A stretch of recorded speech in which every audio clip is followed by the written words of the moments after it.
Yo la team, j'espère que vous allez bien, vous passez une excellente journée après avoir fait une vidéo 100% Bundesliga sur les coups de 17h. Comme promis, on va parler tranquillement de la Coupe de France, les 16e de finale qui vont commencer dès demain et qui vont se terminer mercredi. J'ai pris la décision de sélectionner pour moi les 8 matchs les plus intéressants avec forcément quelques affiches, mais également l'intégralité des gros clubs français. Je pense à Rennes, Paris, Brest, Nantes, Lyon, Marseille, Monaco. Voilà, on va parler un petit peu de tous les cadors de Liga.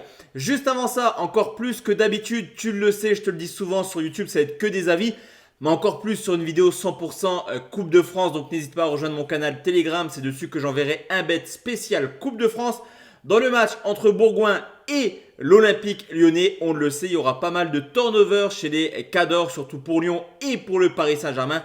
Donc pour moi, il y aura quand même quelques surprises au niveau des compos. Je me positionnerai tranquillement sur des buteurs lyonnais. On va pas se mentir, Lyon devrait s'imposer assez facilement. Donc n'hésite pas à nous rejoindre. Le lien, il est en commentaire épinglé.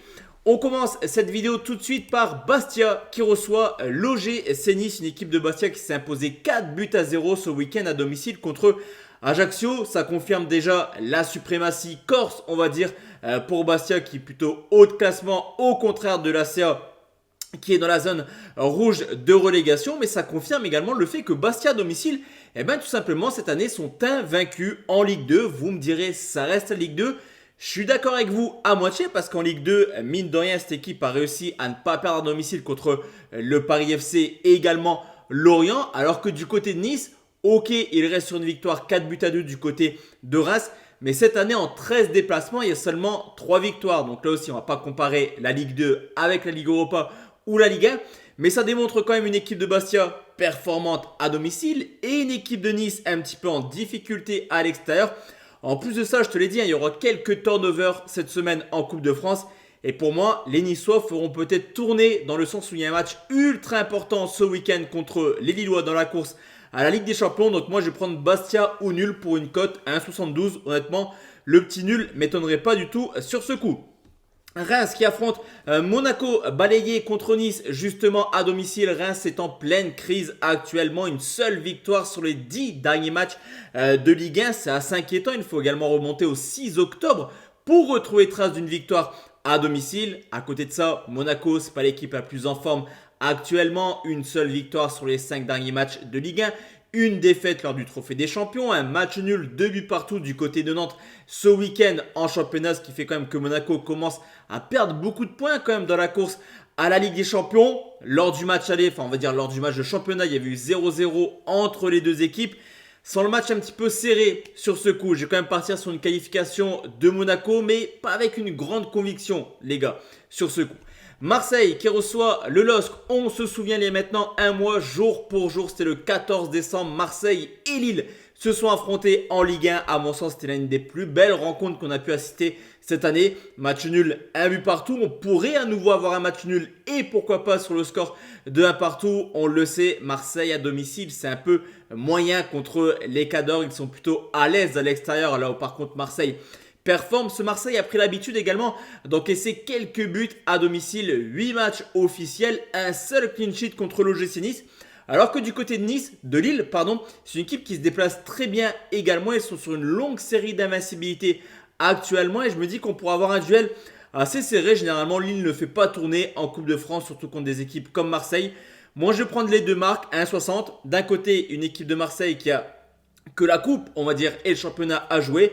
Et des Lillois plutôt en forme et plutôt à l'aise également au Vélodrome. Ils ont marqué au moins une fois dans 8 de leurs 10 derniers déplacements.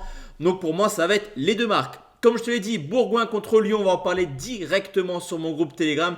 Donc n'hésite pas à nous rejoindre. Brest qui affronte Nantes, un petit peu comme Marseille contre Lille il y a un mois, quasiment jour pour jour. Brest avait bataillé tout simplement cette équipe de Nantes en s'imposant sur le score de 4-1.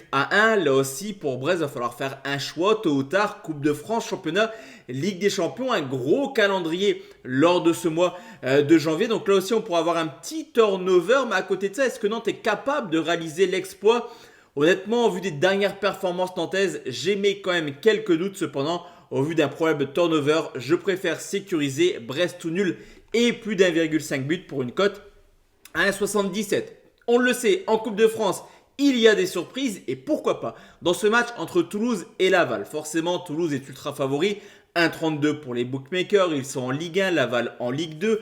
Toulouse est 8ème de Ligue 1, tout se passe plutôt bien cette année, mis à part cette petite contre-performance ce week-end contre Strasbourg. Mais attention, parce que l'adversaire du jour, Laval est sur une très belle série d'invincibilité. Et là aussi, il y a eu des matchs plutôt intéressants contre Lorient, contre Bastia, deux équipes qui tournent très bien en Ligue 2. Laval a été capable de ne pas perdre. On peut également constater que Laval l'an passé s'était imposé du côté de Nantes. Et depuis le début de compétition en Coupe de France, les 3 matchs de Laval se sont terminés au tir au but. Forcément, Laval s'est toujours qualifié. Mais on peut aussi dire également comme ça, il y a peut-être quelque chose qui est en train de se créer du côté de Laval. Peut-être une épopée en Coupe de France, pourquoi pas. En tout cas, Toulouse 1,32, nul ou Laval à 2,85. Honnêtement, je vais aller chercher la petite surprise sur ce coup. Il y en aura, on le sait. Et pourquoi pas voir Laval se qualifier. Donc mon avis, ça va être nul ou Laval pour une cote à 2,85. 3 qui joue contre Rennes, un nouveau défait contre l'Olympique de Marseille. Rennes est en grande difficulté malgré l'arrivée de Sampaoli, malgré l'arrivée de Fofana, Brice Samba. Et ben ça prend pas du côté de Rennes qui compte seulement 1 point d'avance sur Saint-Etienne. Attention, danger.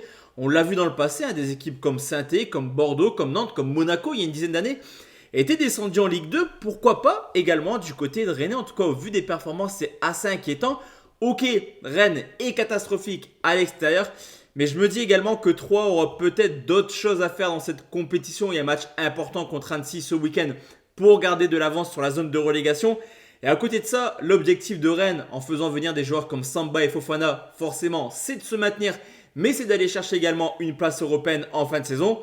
Et quoi de mieux que de remporter la Coupe de France pour aller chercher l'Europe, on l'a vu également. Il y a du Reims-Monaco, il y a du Marseille-Lille, il y a également des équipes comme Paris, comme Lyon qui feront peut-être tourner au fur et à mesure de la compétition au vu du calendrier européen, au contraire de Rennes qui n'a que la Coupe de France comme Marseille. Donc pour moi, c'est une victoire de Rennes à 1,65. Et enfin, la dernière rencontre, c'est Espali contre le Paris Saint-Germain. Alors là, je vous propose un bet, mais il va falloir attendre d'avoir les compositions d'équipe forcément. Pour moi, s'il y a bien un match cette année où Paris peut faire tourner, c'est clairement contre Espali. Parce que même l'équipe B devrait logiquement s'imposer. J'ai envie de vous dire, je ne sais même pas dans quelle division joue cette équipe sans leur manquer de respect.